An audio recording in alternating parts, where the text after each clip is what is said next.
Hi, friends. Thanks for joining us today.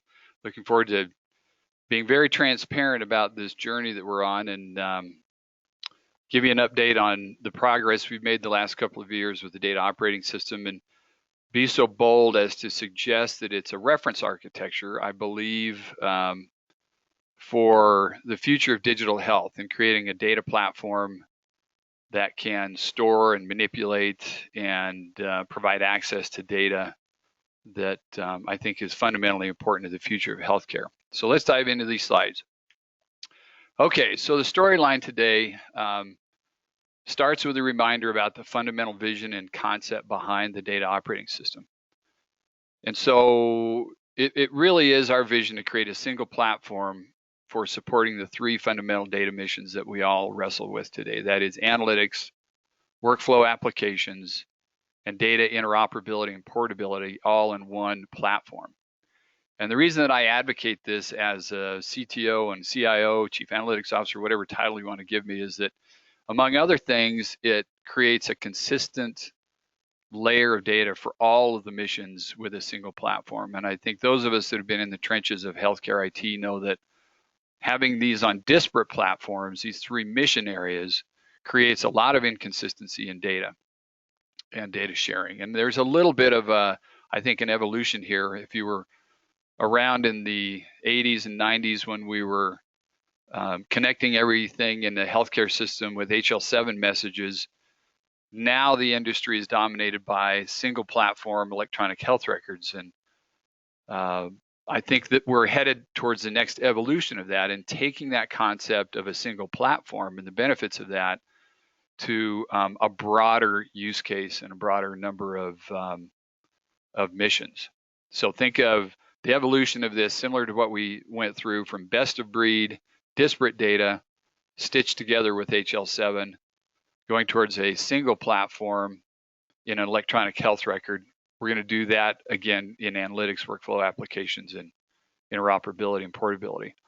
The other benefit to this as a tight-fisted CIO who had to manage all the money and the cost associated with managing these different disparate systems, I believe we can achieve a much lower total cost of ownership by having a single platform that supports all of these, also creating agility around data. So TCO is a big part of this as well. So we'll give you an update on how are we doing relative to this vision. And then I want to be very transparent about the mistakes and lessons that we've encountered along the way. These slides are going to be a little bit more marketing oriented than I typically try to achieve with these webinars. I'm not really selling Health Catalyst, friends. I mean, it's going to come across as though I am. What I'm really selling is the lessons that we've learned and the reference architecture so that everyone can openly learn from that, criticize it, whatever you want to do with it, okay? But it's not so much about selling Health Catalyst, it's about just selling and sharing the knowledge and the lessons. Okay, I want to go through a couple of slides here that many of you have probably seen before just to constantly reinforce the message. The origins of the data operating system go back to this cartoon that I've been carrying around with me now since about 2008. And I would say that this cartoon represents the health data ecosystem that a patient should benefit from. But for the most part, we're working in the lower left quadrant of this cartoon right now in the claims and healthcare encounter data. We're not even taking full advantage of the data that's in this space. And we're making very limited progress in the rest of the clouds. So our digital understanding of the patient requires this entire data ecosystem. And also, if you think about interoperability and portability, eventually what we want is for patients to have the ability to move and interact with this data freely on their own. So data sharing right now is stuck down here in the healthcare encounter data, but we want to broaden the vision of that to the entire cloud of healthcare related data that's required for a patient's optimized health. And then we want patients to be able to analyze that, inform themselves, and move that from care provider to care provider as necessary. So we're just beginning the digital journey, and we're laying down a foundation for DOS to accommodate all these different data sources and analytic use cases. I use this slide to metaphorically describe the state of where we are right now and the pixelated view of the truth that we have in healthcare. So this is a picture of my family, our little girl, little boy, my wife up in Yellowstone this fall. So that's the true picture of my analog life. We're analog creatures in our existence. But this is healthcare's digital view of my life right now. So it's highly pixelated. In order to round out the pixels and the precision of understanding, we have to start adding data in the rest of the cloud, and especially in those times that I'm not visiting a healthcare encounter, right? I'll talk a little bit about it's fundamentally a digital sampling problem. And if those of you who haven't been around digital sampling, you might go back and brush up on it. It's fairly simple concepts. But we only collect data on patients, generally speaking, about 3.5 times per year in the US. The most data intensive environment we have is the most unfortunate data environment, which is the ICU. We're trying to avoid ICU encounters to the degree that we can, but it's the most data intensive environment that we have right now in healthcare, and that's not good enough. So we're only sampling patients' data and their profile about 3.5 times per year in the US, and that's just not enough. The other problem that we have in healthcare is that we're largely collecting qualitative billing data. So an ICD code, even though we call it discrete, is really qualitative data. Lab values, genomic tests, and vital signs are quantitative data. My background in the Air Force and national intelligence communities, we were all about quantitative data, right? Bathing satellites and rockets and missiles and weapon systems with sensors to collect the telemetry that we needed to manage those systems. And that's the mindset that we need to have going forward, is bathing the patient in biointegrated sensors so that we're collecting data on those patients beyond the 4 walls of the 3.5 clinical encounters per year. So there are, I would say, 4 strategic options for a healthcare digital platform right now. This is how I would look at it if I were still a practicing CIO, CTO. I could build my own, which I've done a bunch of times, and I don't care to ever do it again. Frankly, I got tired of building my own and maintaining my own, which is the genesis of Health Catalyst, is to create a commercially viable alternative to building your own. It's not financially scalable to do that. And if you look at the early adopters and advocates of data warehouses in healthcare, a lot of those now homegrown systems are coming up against a glass ceiling of cost and financial scalability. So I would say that we're somewhere in the similar stages as we were with homegrown EHRs in the 2000s, right? All of the homegrown electronic health records at Intermountain, Vanderbilt, Columbia, those are pretty much all gone now. I think Beth Israel and John Halamka are the last folks to hang on to theirs, and credit to them for doing that because it's a very capable system. But I think we're at a point now where homegrown data warehouses are going to just frankly fall by the wayside because they're not scalable. Of course, it's on companies like Health Catalyst to make those alternatives viable and attractive and better than what you could build on your own. EHR vendors, of course, are in this space now. I would say that EHRs only represent one of dozens of required data sources. And while I have lots of respect for Epic and Cerner and Allscripts and all the hard things that they've achieved over the last few years, the reality is the cultural and technical legacy and the skills gap that EHR vendors have in the analytics space, and I would say the broader platform space of digital health, is going to be hard to overcome. You could choose one of the splashy big data Silicon Valley vendors and startups. I think we see a lack of healthcare expertise and data knowledge being a real detriment to that option. And I think a lot of the splash and appeal that they had a couple of years ago has faded because of that. It's pragmatically, those splashy Silicon Valley startups have not had the impact that we all hope they might. And then there's Health Catalyst and similar. So Aprovita, Innovacor are 2. I would even put Dimensional Insights probably in that category. They're kind of similar to Health Catalyst.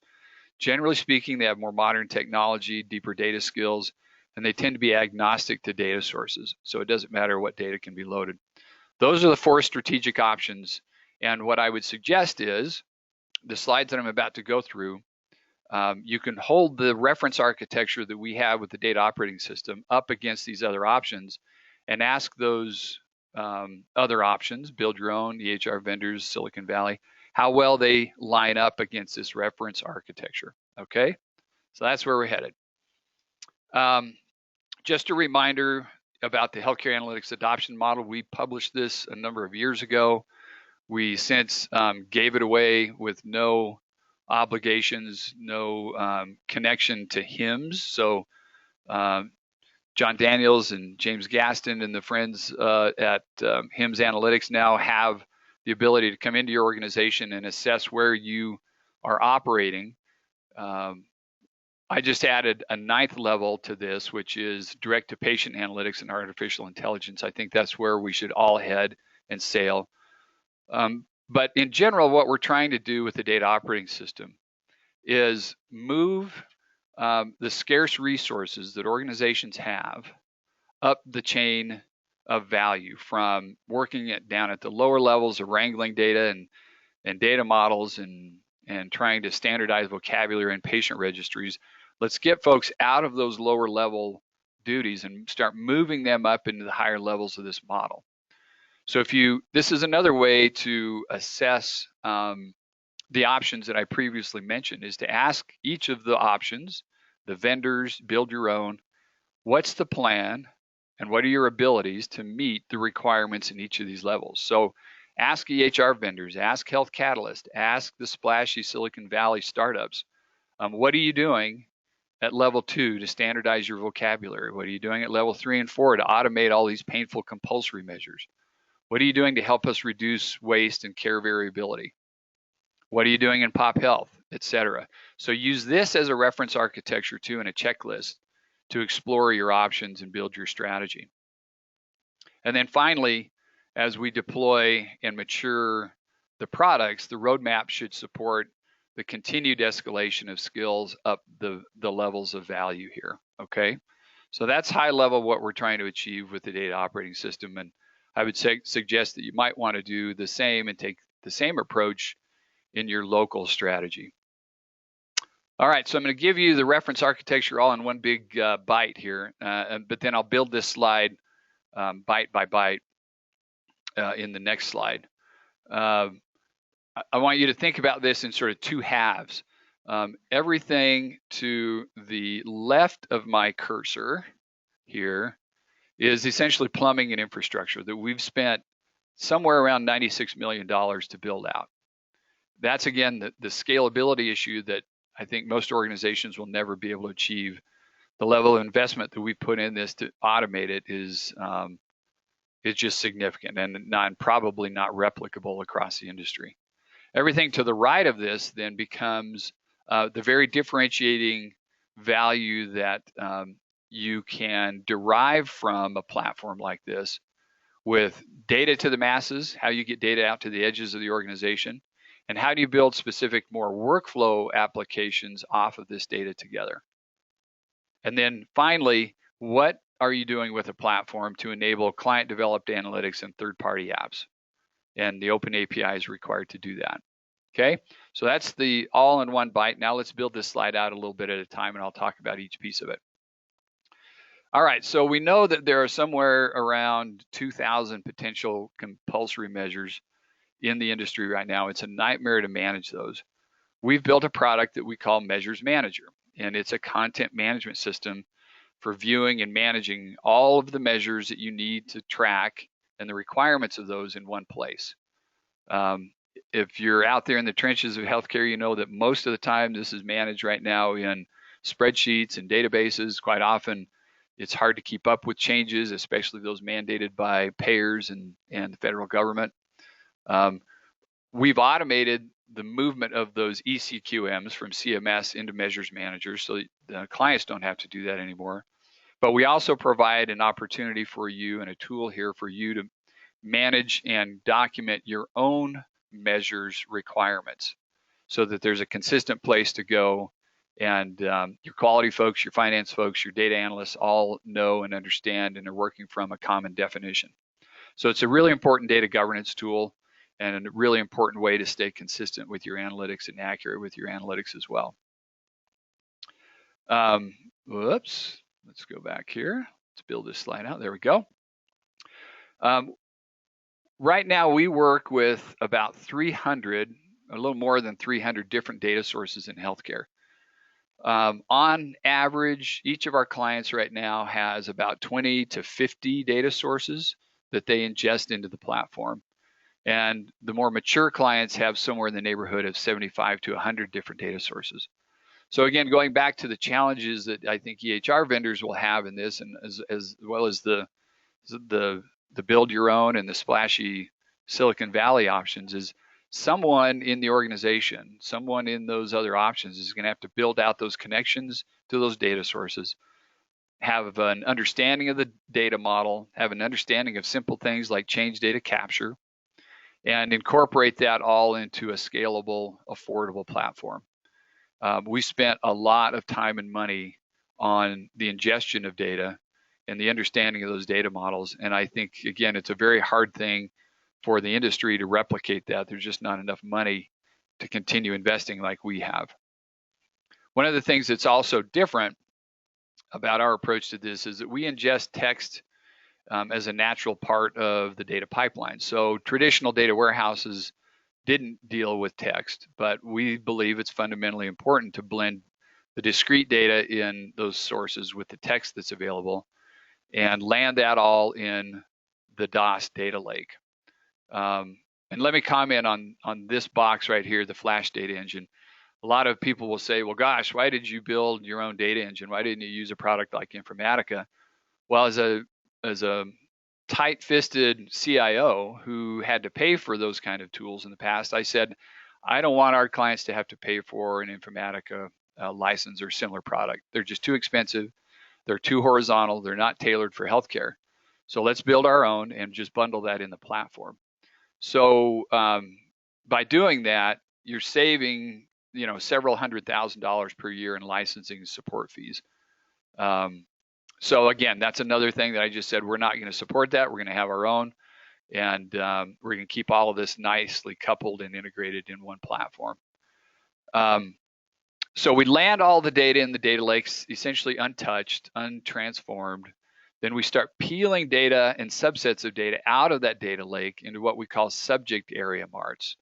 And this tool, part of the Flash data engine, supports the development of subsets of data that are unique to analytic use cases. And I'll go a little bit greater detail into what some of those analytic use cases are here in a second. Another tool that we built and coupled with this is a product we call IDEA, and it stands for Instant Data Entry Application. With the recognition that there's always missing data in those source systems that you wish you had, or there's data in those source systems that's not exactly computable. And so IDEA is a product that we developed that augments what I call the white space of data that exists over here on the left side of the diagram. This turns out to be a very pragmatic tool for augmenting the data content in the data lake, and one of the most popular tools that we have. It's a very pragmatic, sort of common sense way to add data content and essentially function as what I think traditionally we've used chart abstractors to achieve. The other thing that we've done here that's fairly unique is we've made AI and data science a natural part of the data pipeline, so that the data scientists and the data architects and data analysts are now working together as a team. Data scientists have the ability to publish their models in the infrastructure, and our data architects and data analysts that may not have that deep data science expertise can invoke those models as a natural part of the data pipeline. So it lowers the boundary for adoption of AI and data science. And it also, by creating what I call the citizen data scientist, but it also creates a DevOps environment for the support and ongoing evolution of those models, which if anyone wants to brush up on their skills of the future, figuring out how to apply application development, DevOps concepts to AI and data science is going to be a critical new skill set that hasn't quite worked its way out yet. it hasn't matured to the degree that it needs to. You know, once you publish these models, it's really important to create a DevOps support infrastructure for checking on them, making sure the models haven't degraded, and constantly keeping them updated. So we build that right into the pipeline. And again, I want everyone to think about this and go, okay, well, what are we doing with our strategy, either homegrown or vended, to meet these different needs? Okay, so think of this as a reference architecture. We've also added our own tools for metadata management and what I would call task management. So rather than buying an off-the-shelf product that's horizontal, covers all industries, like Colibra is a popular one right now, we've built a product that we call Atlas, and it's all about data governance and metadata management. The other thing that we've done is built our own DOS operations console rather than buying a product from TIBCO or one of the other monitoring tools. Again, those horizontal tools haven't worked as well traditionally for healthcare data, and they're also very expensive. So we're trying to provide healthcare specific tools to this data management environment and do that at a significantly lower price point than what it would require to build on your own or buy on your own. All right, now, once we start pulling subsets of data out of the DOS data lake with the subject area mart designer, we curate some of that data into what we call level 1 and level 2 DOS marts. So at level 1, we're consolidating and we're harmonizing data around vocabulary, essentially. Not much around data logic, but around vocabulary. And the typical domains of vocabulary include kind of clinical, cost, claims, etc. At level 2, now we're starting to harmonize and standardize content around the logic associated with analytic use cases. So sepsis, diabetes, CHF, COPD, etc. So we're moving up the stack of analytic value from vocabulary to data logic and data binding. And those we're building out as a standard supportable part of what we deploy with every client site, and we keep those updated and upgraded. And we also have the ability still to do our traditional late binding customized subject area marts as well.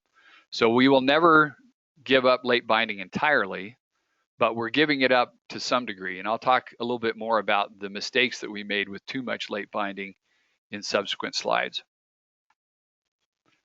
Then off of the curated content, we spin off products that we call data to the edges and data to the masses, meeting that mission. Overall, the marketing team calls this rapid response analytics. So the whole idea here is to get data out to the edges of the organization as cheaply and quickly and as accurately as possible. Population Builder is a very sophisticated but super easy to use tool for creating patient cohorts, from everything from traditional ICD-9 based or ICD-10 based definitions to genomic smears, and will even allow the incorporation of text processing into the definition of patient registries and patient cohorts. We specifically built that tool to enable non-technical users to build and govern and publish their own registries and their own cohorts.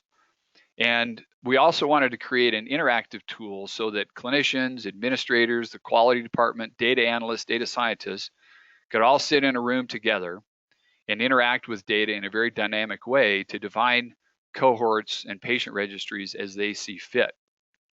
This tool also comes populated with standard definitions from CMS and other mandated ECQMs. Leading Wisely is our management and executive dashboarding, and I would call it sort of a Bloomberg terminal.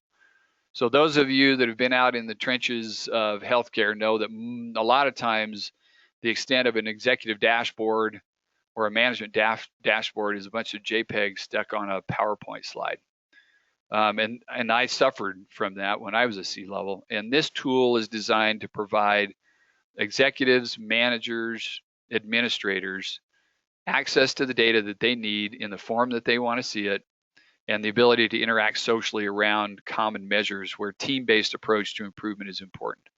It's all built out in Angular, D3, So it's very supportable, very maintainable, and there's no licensing fees associated with it.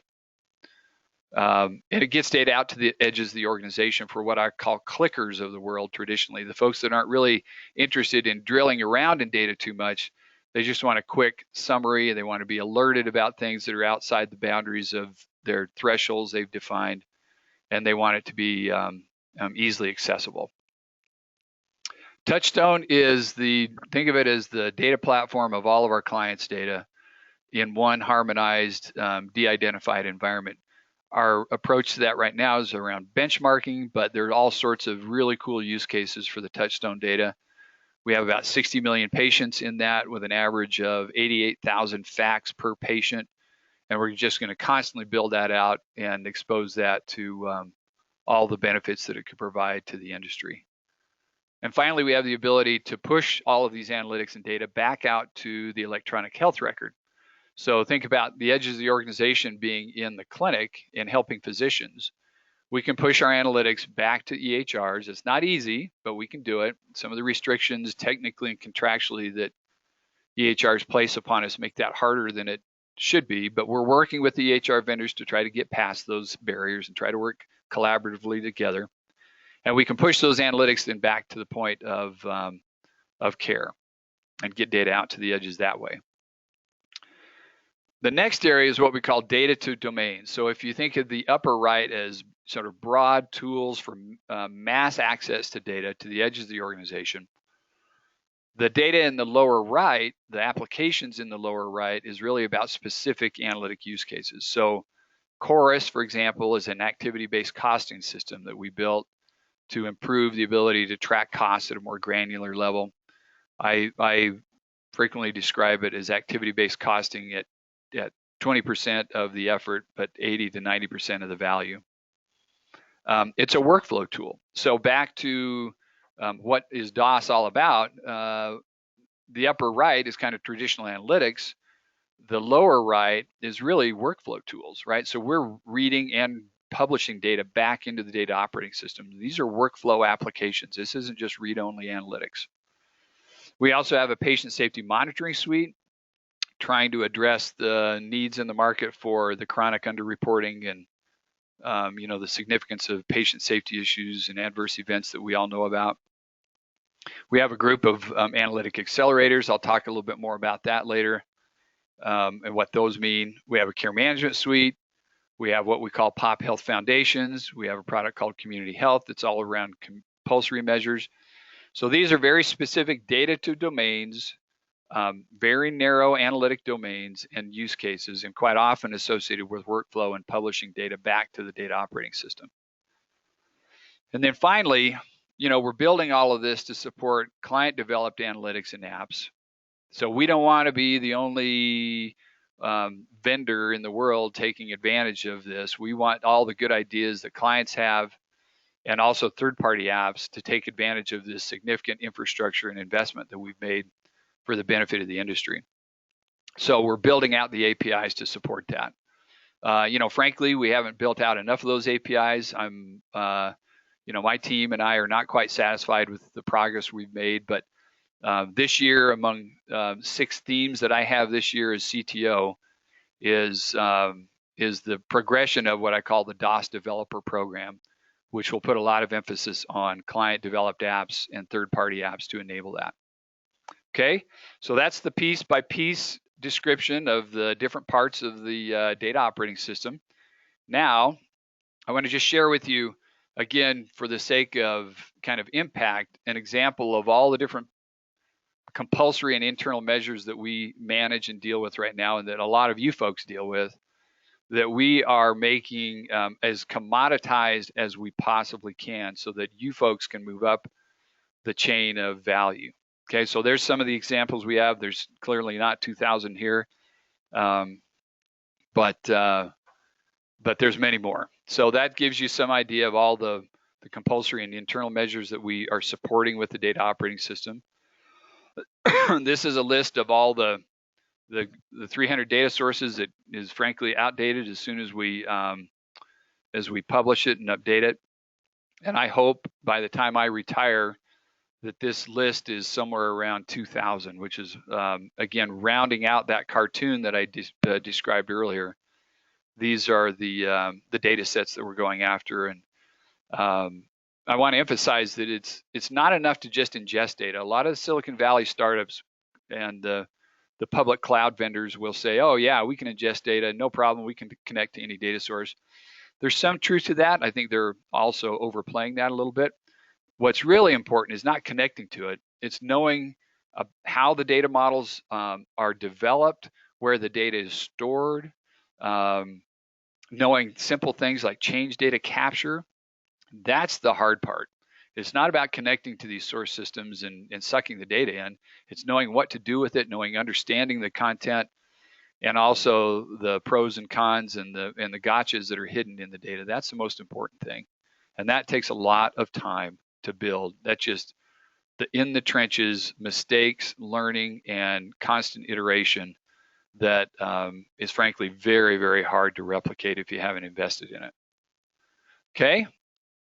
Then here are some of the 45 plus analytic accelerators that I talked about later in the lower right portion of the DOS diagram that we're putting together that are not 100% reusable, because the nature of healthcare data being what it is, it's impossible to make any of these 100% reusable. On the scale of reusability, probably 70 to 80% reuse is possible. And that's a lot better than starting from scratch. So again, what we're trying to do is commoditize as much of this as we possibly can so that you and your teams can move up the value chain. And this slide summarizes, how I would look at this if I were still a CIO trying to build one of these platforms myself. You're looking at somewhere between $3 to $12 million per year to build and maintain your own, versus, generally speaking in the industry, our annual spend at clients is somewhere around $1.5 million to $4 million. So that gives you an idea of how far we've taken the commoditization of this data operating system in enabling this kind of agility in the market. Okay, so now let's get to the transparent part about the mistakes that we've made and the lessons we've learned along the way. Here's the high-level agenda, and I'll drill into some of the details here in subsequent slides. So care management version 1, big mistake. We put too much emphasis on late binding, click, and similar BI tools. A little too much emphasis on the application GUI layer, not enough on the reusable data logic layer, back to those DOS marts that I mentioned earlier. A little too much emphasis on the acute care variability reduction when we should be spending more time and have spent more time now on preventive care. Parms, and I'm not going to tell you what that acronym stands for. I'll keep you in suspense and tell you all about how we kind of flew past that in the last couple of years, but we're catching up to it. And then I'll share with you what we've learned about AI and data science as it applies to healthcare. Okay. I also want to emphasize and talk about, why the heck would we be this transparent? Well, the bottom line is we just have humble confidence in what we're doing, and we're trying to help the industry. Despite the mistakes and missteps we've had, we're still ranked number 1 or number 2 by all the vendor industry analysts. So we're very grateful for that, even with all those mistakes. I joke with people and clients, half joking, full truth, that this is the worst that we'll ever be. So the good news is we're just constantly getting better, and the momentum is building. And, generally speaking, life is better, I believe, when you, pursue someday I'm going to get this tattooed, find the truth, tell the truth, and face the truth. It's just more comfortable to live life like that. And knowledge makes us all humble, and arrogance makes us ignorant, and that's what we're avoiding. So care management V1, man, all I can say is what the heck were we thinking? Because we made mistakes in all of the classic areas. Number 1, around technology, we did not build care management V1 on the data operating system. In fact, care management got started on a completely separate infrastructure before DOS was even conceived. So that was a big mistake. We should have waited. We misplaced the domain knowledge that we had. We tried to convert an app development team that was working on internal company wellness games to the complex world of care management. We thought, well, corporate wellness is similar to care management. Let's just take that code and let's take that team and let's port them over to the complex world of care management. That was not fair to them, and it certainly wasn't good for the product. We had an interesting culture on the original team. And the bottom line is, I won't go into too much of the dirty laundry here, but suffice to say that fear and retribution do not make for success in any situation. So that negative culture that we created, probably around fear and retribution of deadlines and deliverables and things like that, that was not a healthy environment for the team to operate in. There's this other problem that we had, which I call the false summit. And if you've been in mountain climbing and grew up like I did in small town Colorado and now in Utah, you know that quite often when you think the summit is just a few hundred feet above you, you get there and you realize that it's just a ridge, and the true summit is another 1,000 to 2,000 feet ahead. So if you start sprinting to that summit and celebrating, wow, you're almost there, and you get to that ridge, it's pretty disheartening. And quite frankly, we celebrated too many false summits in the progression of the care management application suite. We celebrated way too much, way too early. And what that does is it relaxes you about performance. You kind of back off and you think, oh, we're already there. And that's just a very unhealthy place to be. So don't celebrate until it's time.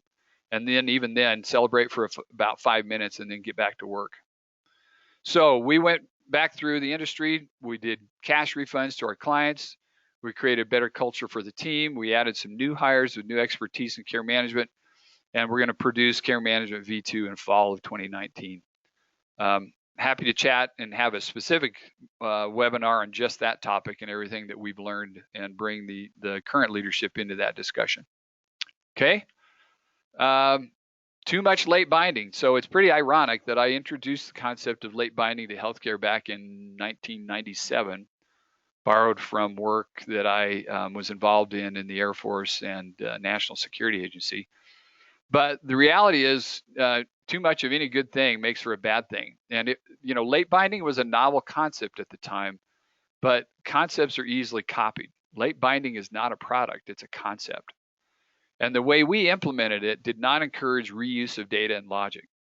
So it created data governance and consistency problems for us.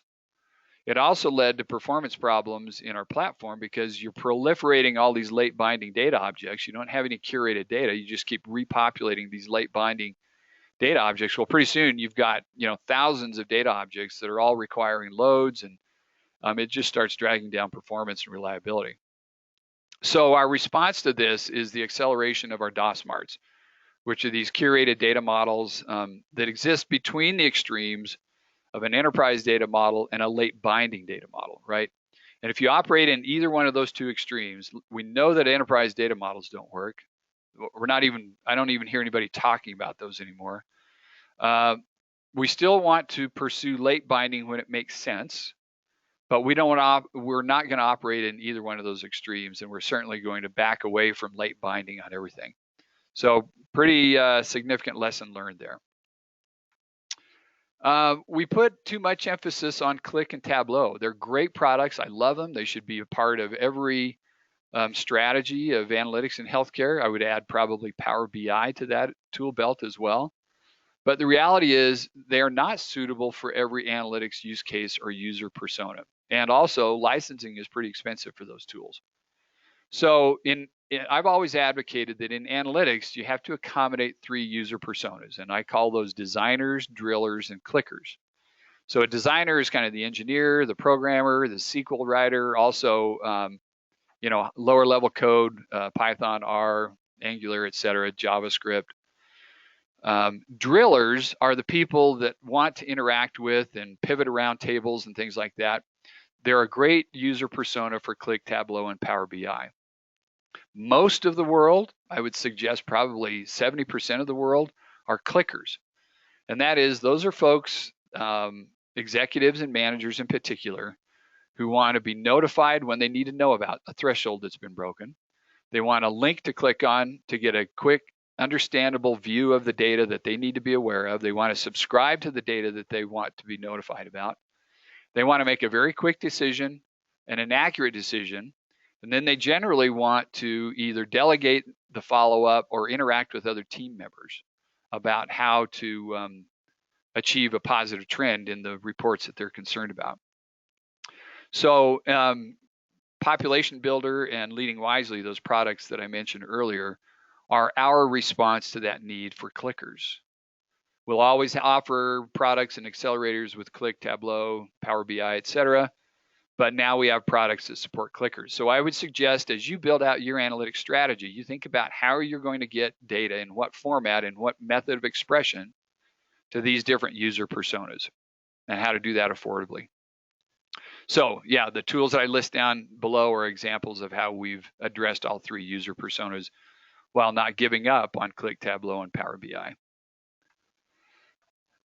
Interestingly, we put a little too much emphasis on the GUI of our applications, in part because we were just stretched for time and resources, but we probably put a little too much time and effort on the GUI and not enough on the guts. And so DOS marts and the curated data content under the GUI is what we're focusing on now and building that out.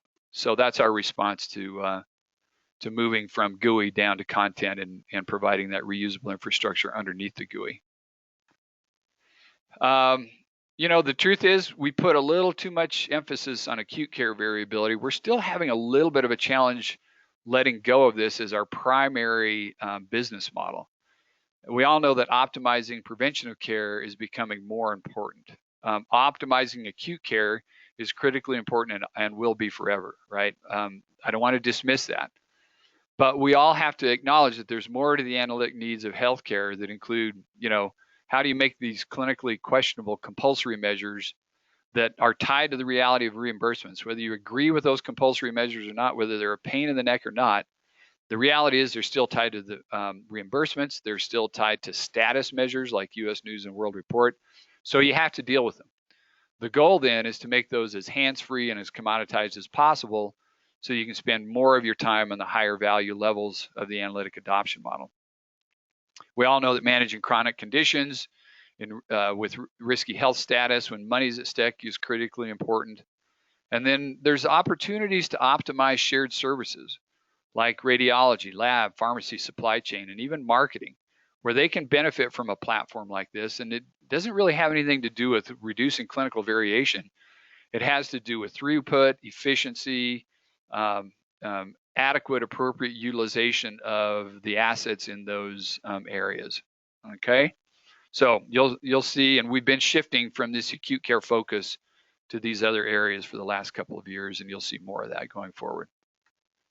Okay, to the mysterious acronym. This came from my Air Force training.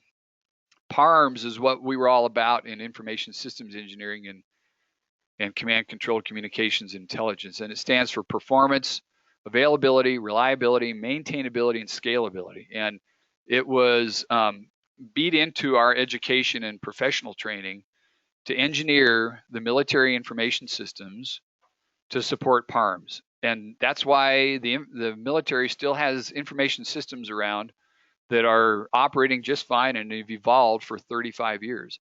Some of the systems that my teams and I designed back in the mid-'80s are still around and operating. And it's because we designed those very forward-thinking around the Parms initiatives and the Parms acronym. So, you know, frankly, we had a hard time changing our cultural attitude from kind of traditional data warehousing mindset and engineering, which is 8 to 5 availability is fine. DOS requires 24/7 availability. And it's taken us a little bit of time to change our mindset. Well, then, of course, the skill set and the tool set have to change along with that.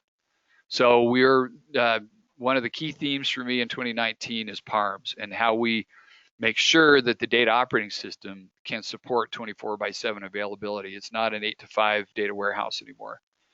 The other thing that's interesting, and I would strongly advocate, is that the old days of bulk data loads where you once a day update your data, maybe even once a week, those days are long gone. I've been saying this now for 10 years. If you're doing bulk data loads, unless it's minor, small little data sets, you need to get rid of that.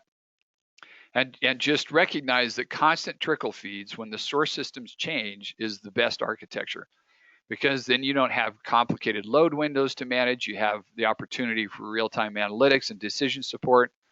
So let go of bulk data loads. And that was a big part of our culture that we've had to turn away from.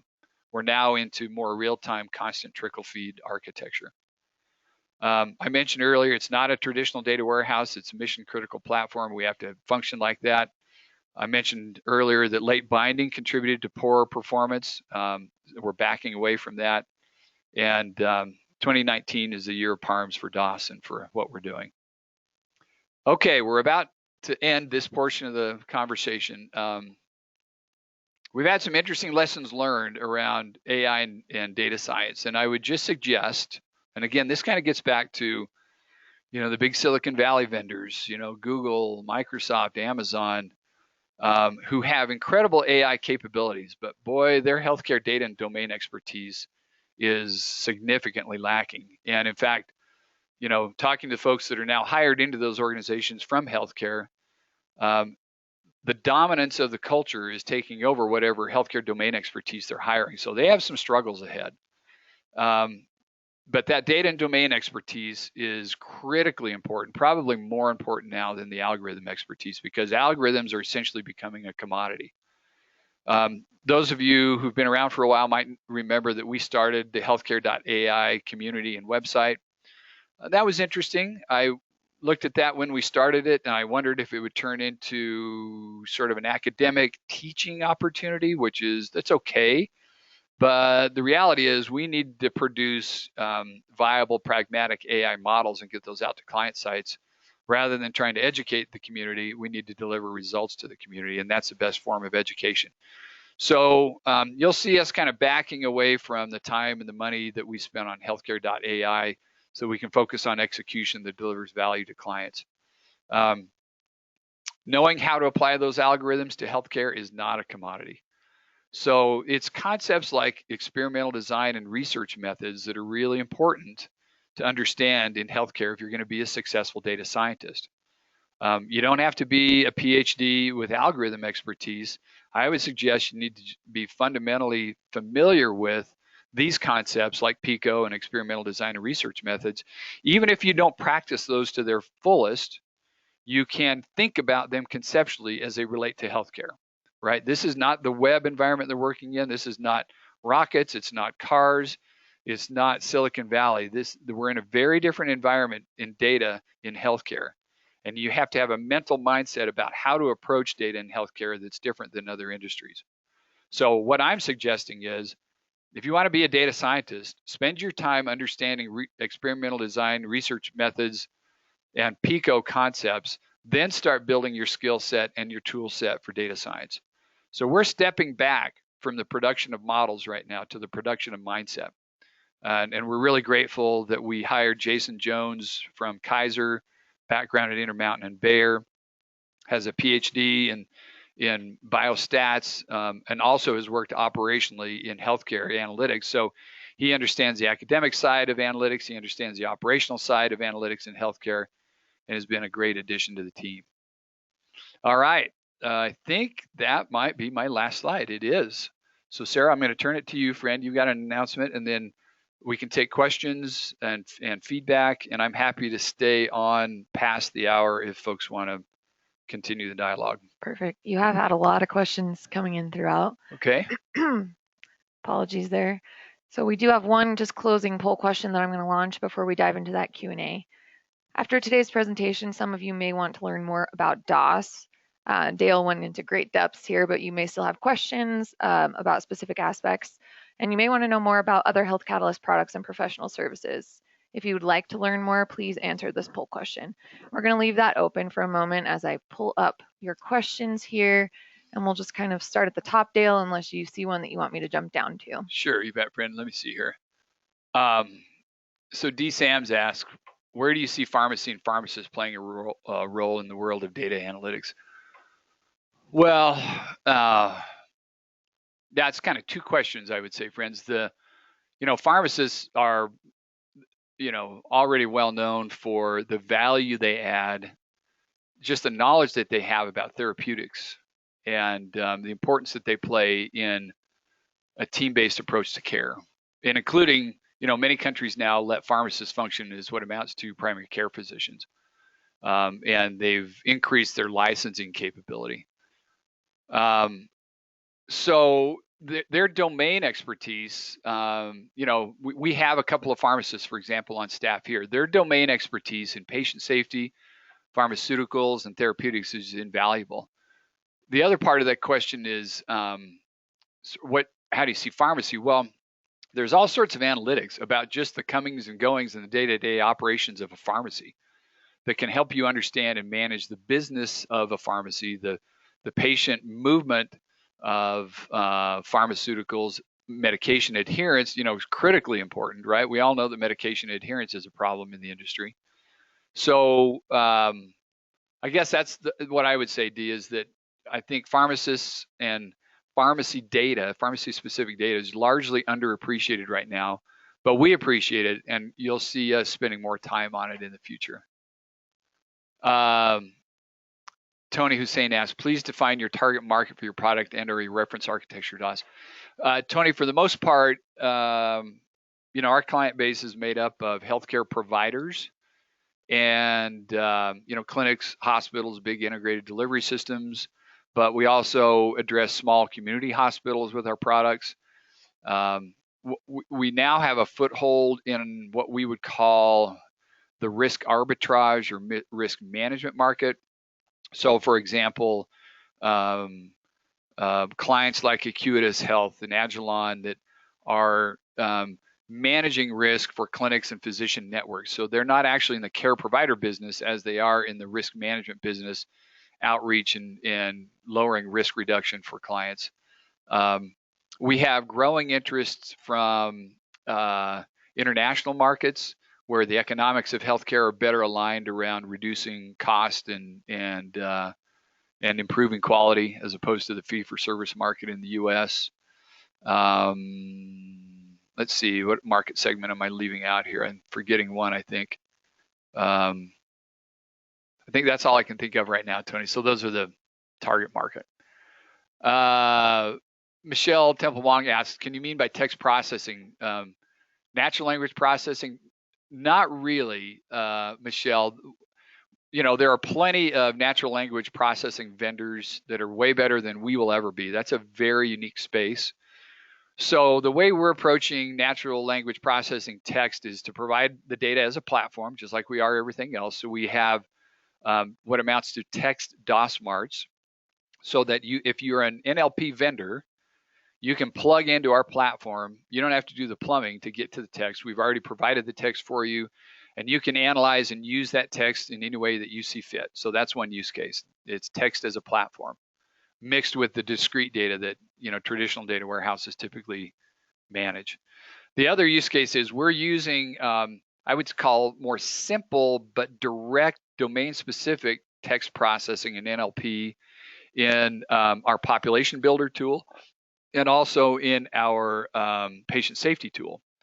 So we'll peel off very unique use cases for NLP in our products.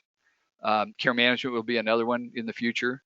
But we are not going to be a general NLP vendor. In fact, we want to take advantage of all the cool things that Google and Amazon and Microsoft are doing. We don't want to creep into that space. We just want to be the infrastructure for it, and then peel off use cases that are kind of narrow and defined according to our client needs.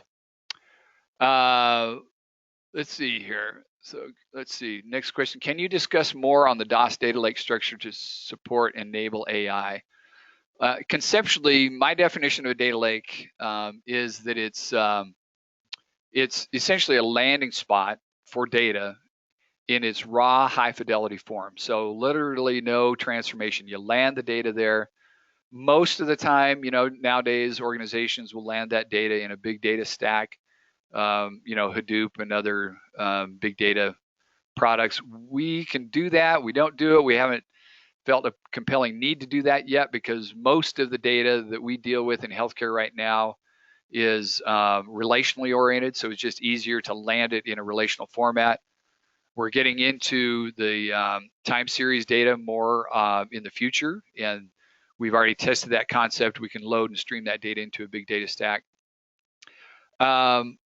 So what does it do to AI? It provides an AI platform if the data science teams want to use that raw, untransformed data to develop models. They certainly have access to that. And likewise, if traditional data analysts want to query that data structure and data lake, they can do that as well. So what does it do to enable AI? I'm not so sure, other than, it takes care of the plumbing so that the AI and data science team don't have to do anything to the left of the data lake portion of the diagram. Okay, let me kind of scan this really quick here, friends, to see if there are some questions. Okay, all right. All right, let's go to Charlene. She asked, how is data captured in the workflow standardized so that it aligns with requirements of capturing and analyzing ECQMs? So far, Charlene, I think I understand your question, but so far, the data that we're capturing in the workflow apps does not overlap with the data that's required for ECQMs. Okay. So I get what you're saying, right? If you're collecting data in Epic or Cerner, for example, to support ECQMs, and then we would collect overlapping data, how would you reconcile that? So far, we don't do that. Now, what IDEA, that application that I mentioned earlier, what it will allow for is if you've been around products like Midas, for example, Midas will allow you to kind of abstract data that's in non-computable form in your EHR, translate that with a human being, load it into Midas, and then submit that as an ECQM. That's a workflow that we support with IDEA. So in that regard, you're pulling data in from your EHR that may not be computable to support an ECQM. It may be just a little bit off computability or difficult to track. Then we can augment that in the data warehouse and blend that together in a common ECQM data structure back at the IDEA app layer, right? So go back, and we'll share these slides, but if you go back to the layer of data flow where IDEA became entered into it, that's where we're reconciling the data. We're not reconciling it over on the far right-hand side, okay? Oh, by the way, I just want to mention, Charlene asks, how about HIEs, state, local as a target market? For heaven's sakes, I completely left that off. That's the one I was forgetting. Obviously, we're in that space. Our acquisition of Medicity a few months ago is the reason we got into that space is so that we can consolidate the platform around the three missions of data that I mentioned: analytics, app development, and interoperability and portability of data. So yeah, my apologies for not mentioning that. We are absolutely in the HIE space. And we're going to be announcing our 3-year roadmap for the HIE space in the next 6 weeks or so. Thanks for reminding me, and my apologies for not doing that sooner. Okay. Question from Shane, is the DOS platform built in the cloud? Yes, it's built in the cloud. It's built in Azure right now. And I imagine that's where we'll stay, but the way we built it, we can actually port it to any cloud vendor. So we have no love affair with any cloud vendor other than the one that's best for our clients. Brent asks, hey, Brent, what standard are the developer APIs? Darn, I knew somebody was going to ask that question. Well, we're supporting Fire, and we're working on those Fire APIs, Brent. But you know what I'll do? I should have included a slide in here that describes the APIs. So, Brent, remind me to follow up with you, and maybe I'll even put that slide in the deck that we publish out on the web to describe our APIs in greater detail. Yeah, I'll do that. Sorry that I don't have that answer, friends. Our Amanda asks, please describe your ingestion tool set. Well, we can ingest HL7 data, obviously. We have that HIE capability. Our Flash data engine has the ability to ingest any data content from text to streaming data. And we're constantly improving that Flash data engine. So the only thing that we don't ingest right now, the only data type that we don't ingest right now is images. But that's on our roadmap as well. Okay. What is the practical definition of SAM on the DOS reference architecture? Murty, that's think of it as a data mart. You know, traditionally, I think we would call it a data mart. It's a subset of data. That subject area mart is a term that Tom and Steve used when they founded the company, and it kind of gets a little confusing sometimes. Just think of it as a data mart. It's a subset of data that we carve off the data lake to support a unique analytic domain or a harmonized, standardized vocabulary, that kind of thing. Okay. Going through this shift, was Health Catalyst attempting to become a lean organization? Daryl Burton asks. Well, I don't think we were attempting that, Daryl. I think we just always want to be that. I mean, we try to practice and believe in lean. Lean to me is a mindset as much as it is a tool set, and just constantly being aware that the product is the product, the process is not the product. I think a lot of times companies that get involved in Lean and Six Sigma get obsessed with the methodology instead of the output. But fundamentally, Lean is about empowering people that are capable at the lowest levels of the organization to make decisions on their own, empowering clients to build their own applications, be as agile as possible. Just remember that the process and the methodology is not the product. The product is the product, and stick to that. I can go on and on about that. And I just want to call out, we are 2 minutes past the top of the hour. Are you still okay to I can stay on as long as folks minutes? Are still on. How many do we have? 150? Still have 151. Okay, yeah, I can stay on for a little bit more. Okay. By upgrading from CAP to DOS, what improvements should I expect with our environment from the SMD, SAMD access point? Oh, Carl, that's a great question, friend. I should, boy, there's a lot to benefit. The DOS console is better. We've got now a web application that's kind of a starting point for the whole Health Catalyst application environment that you probably don't have. Support for real-time data, support for the native incorporation of AI. There's all sorts of reasons for you to get upgraded to DOS 18X there, friend. So why don't you reach out to me directly, and let's get you lined up to do that. And if I were in your shoes, I would be trying to get off of CAP just as soon as I possibly could for lots and lots of benefits, including DOS marts, by the way. I don't know if the curated data content that we're building out under 18X is really valuable to all of our clients. Okay. Maxine asks, for the slide of balance between GUI and data, good GUI has payback as less training required. Yep, more intuitive and faster performance.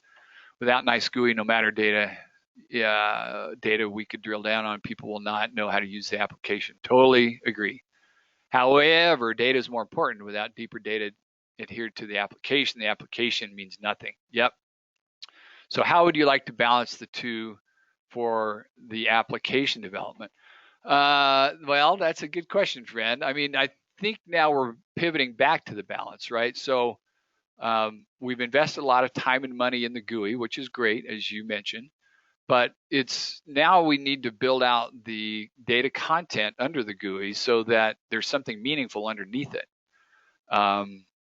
So just be careful about chasing features in the GUI that sound and look cool without equally chasing function and data content underneath it. And there's probably an art and as much as a science to that in knowing when to find that balance. And I'm happy to help out. Okay. So thanks, Maxine, and thanks for being a part of the team, by the way, too, friend. Okay, can you talk more about the difference between drillers and clickers? We have what I think are tons of drillers. And John Beasley asked that. Yeah, drillers are the folks who are, one of the vital signs of a driller is how much they enjoy interacting with pivot tables in Excel. So if a person is an active user of pivot tables in Excel, then they're probably going to enjoy a driller experience, and they're probably going to appreciate a product like Tableau, Power BI, and that kind of thing. So, and click. So that's the vital sign that I would look for, John, is if they have the skills and they tend to interact with Excel a lot and they're drilling around in pivot tables and that sort of thing, they're probably a driller. And I also want to say that, I'm the kind of person that interacts at both levels. So as a CTO, I'd really like to have core analytics and measures pushed out to me in a clicker kind of mode.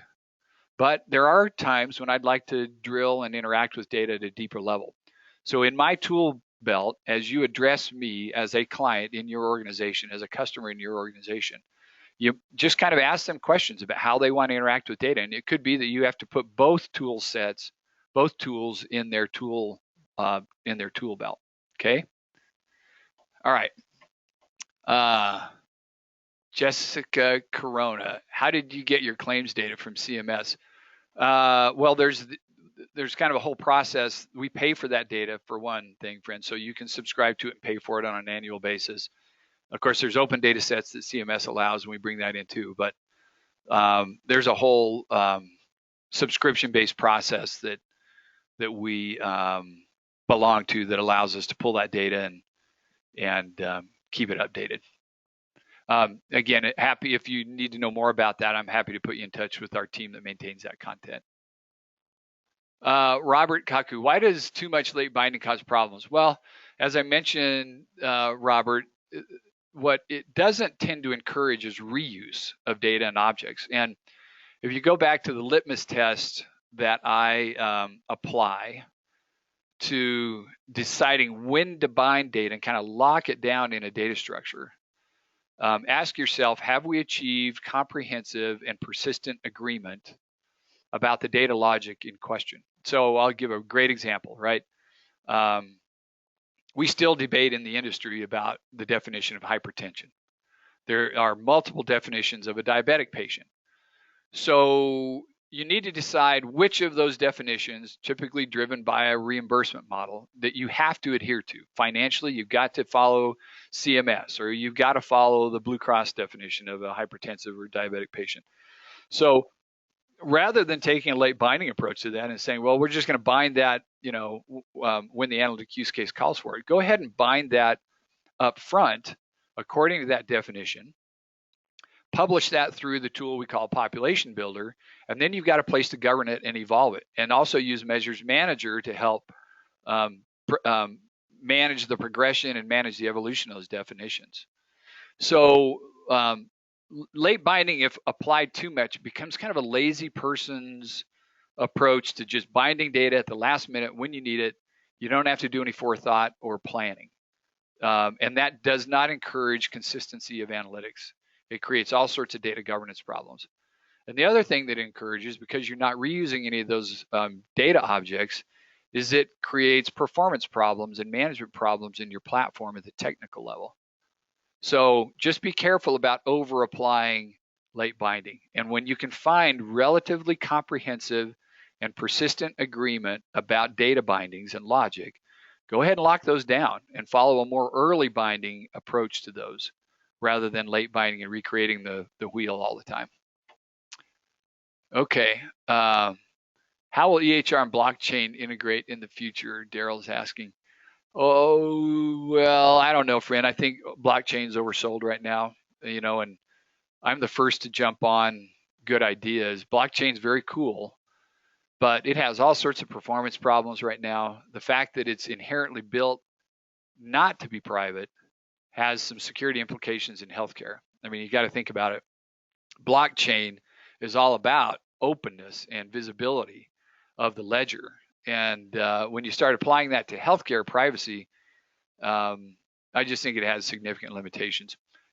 I still think that blockchain has the possibility to disrupt the financial industry and all of the layers of inefficiency in the financial industry that are related to the trust environment, right? If you think about all the different layers of trust that go into financial transactions and audits and all of that cottage industry, blockchain has, I think, a higher probability of disrupting the financial industry in the near term than it does the healthcare industry. I think there's lots of challenges to the healthcare industry.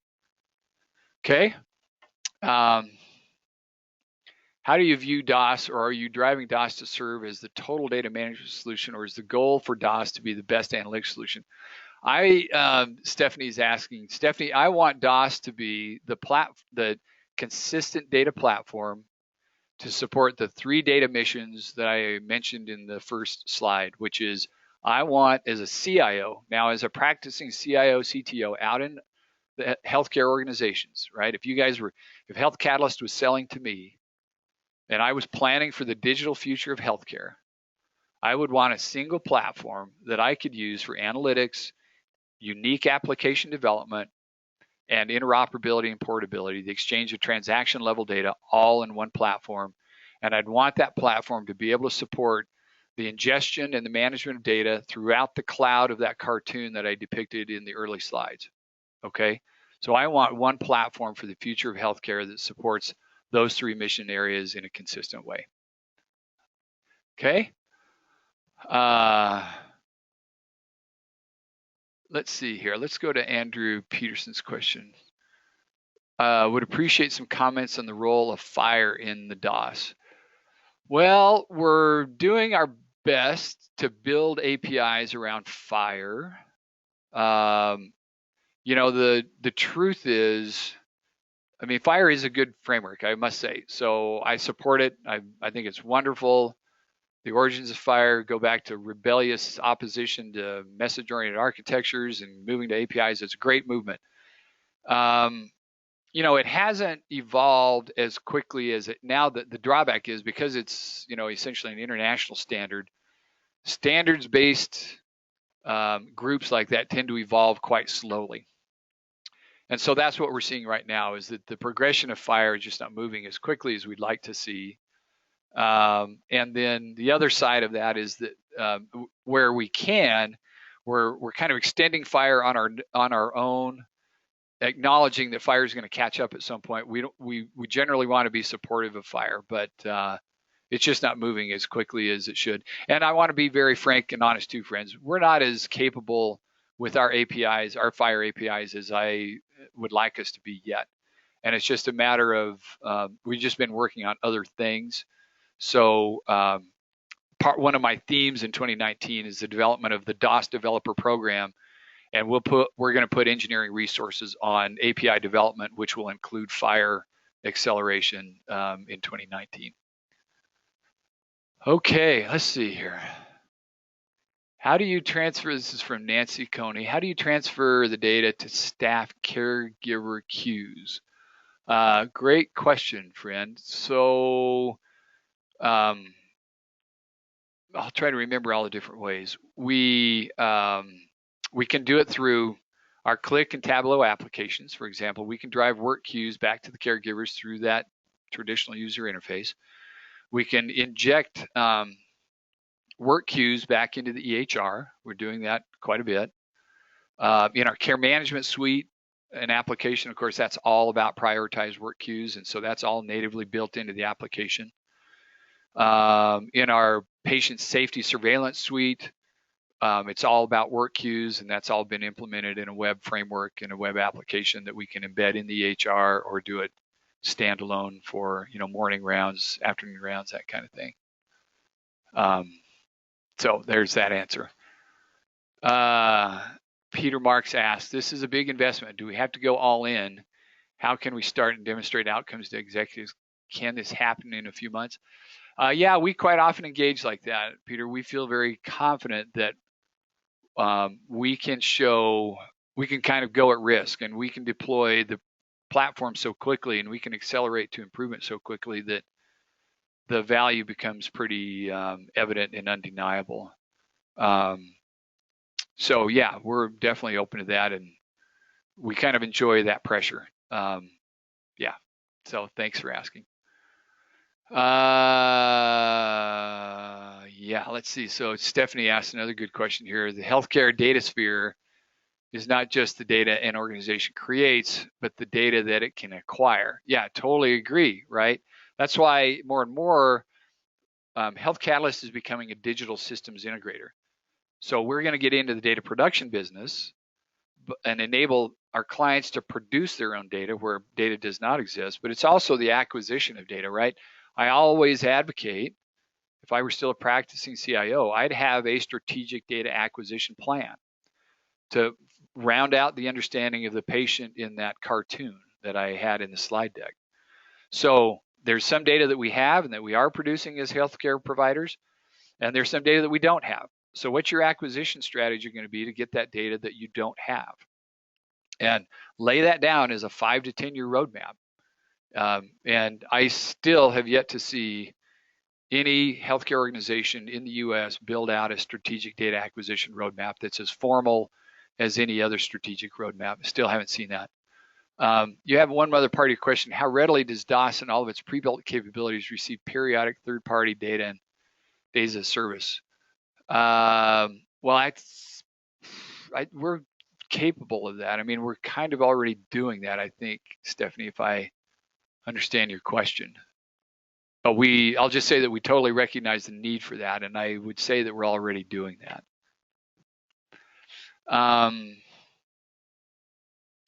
Jeff Morgan asks, when will these tools be affordable for specialized industries like behavioral health? Let me answer that question first, Jeffrey. Yeah, affordable. We address behavioral health in our current client base. I don't know if what you're suggesting is how do we sell this to specific clinics that are involved in behavioral health. If that's your question, it is a harder challenge for us to be affordable, but we're pursuing that level of affordability. We may not be there yet, but if you're part of a larger organization that has a subscription and a license to Health Catalyst, then we definitely support behavioral health, and we definitely, especially in our analytics accelerators, we definitely make that possible for you. I see the second part here. Yeah, I wouldn't mind hearing more, Jeffrey, about your comments here to make sure I understand your need and what you're suggesting. The importance of behavioral health and addressing those analytic needs is fundamental, right? It's such a, I mean, it ups the risk of every patient category and every condition. So yeah, please help me understand what you're asking there a little better. Okay. Maxine asks, you mentioned that Health Catalyst is going to incorporate radiology data. Are you thinking to enter the VNA market or maybe sit on top of VNA and do some analytics?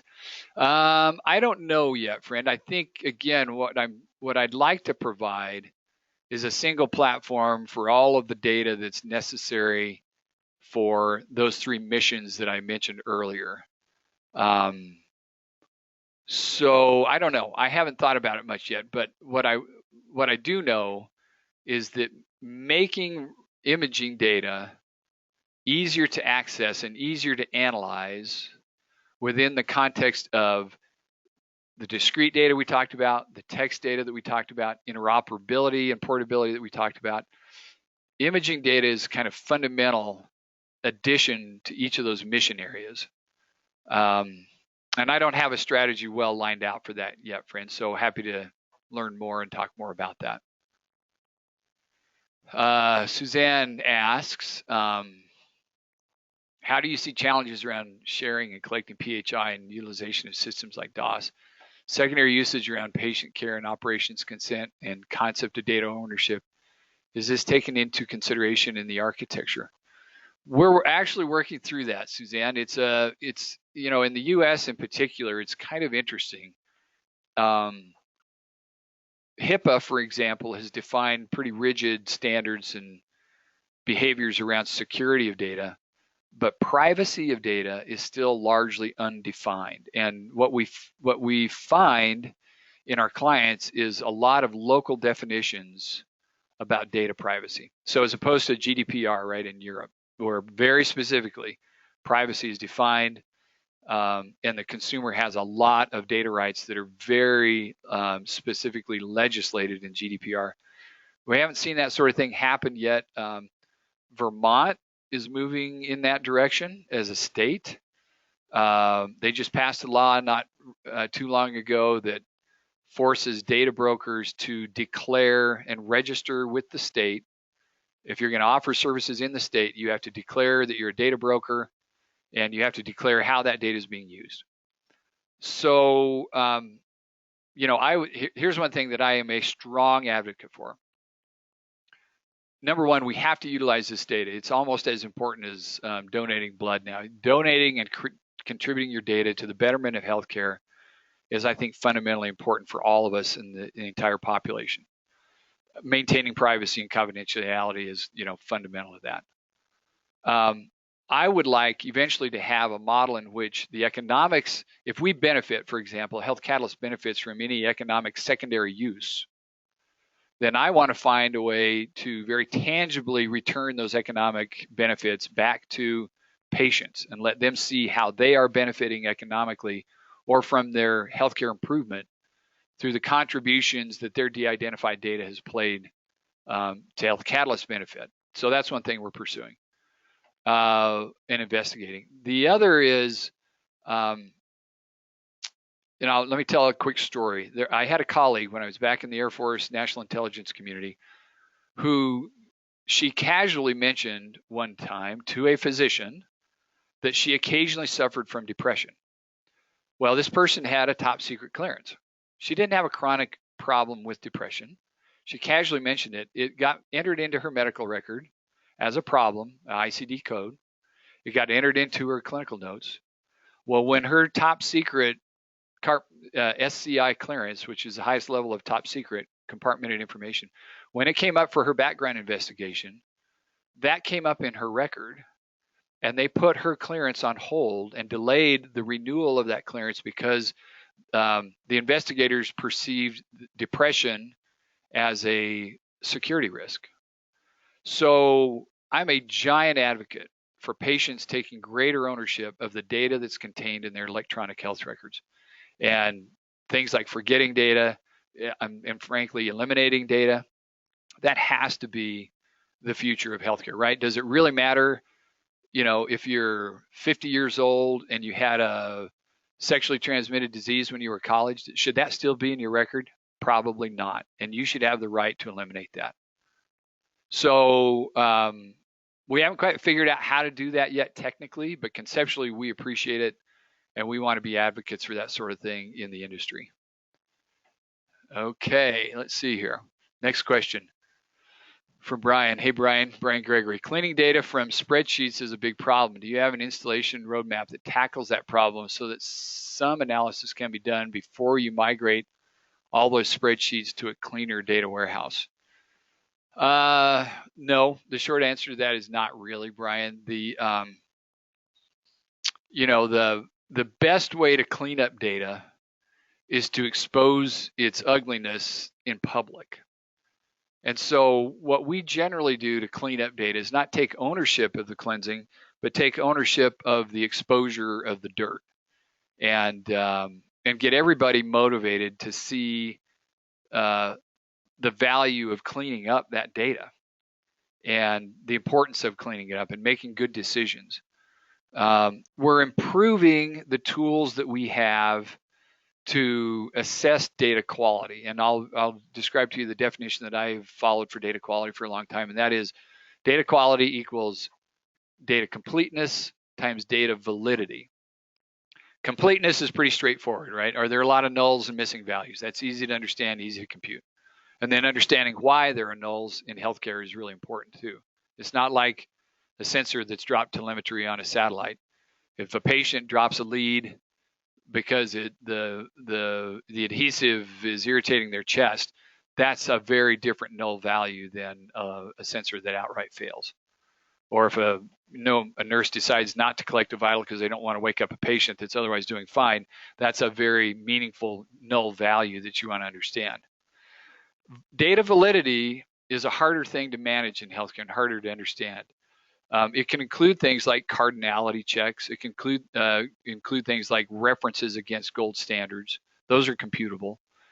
But validity is a hard thing to measure and manage in healthcare. And all I can say is we're building out tools to improve our data quality measurement, not data quality improvement.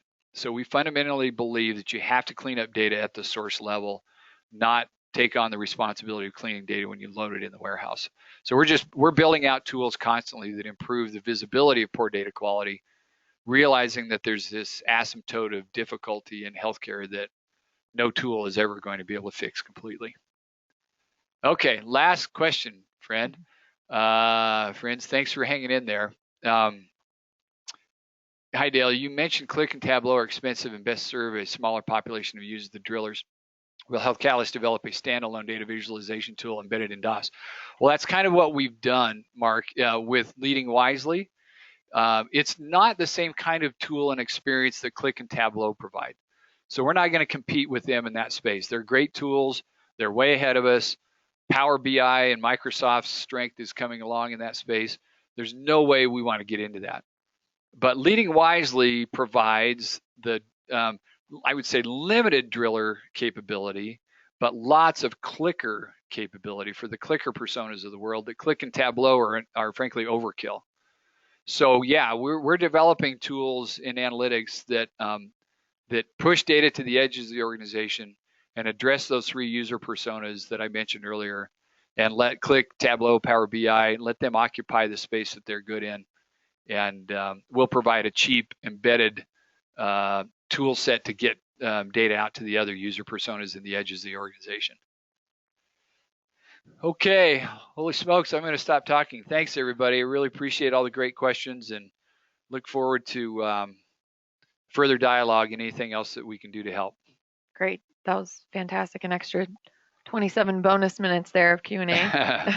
We want to thank Dale for taking the time to present to us today, and we want to also thank all of you for joining us.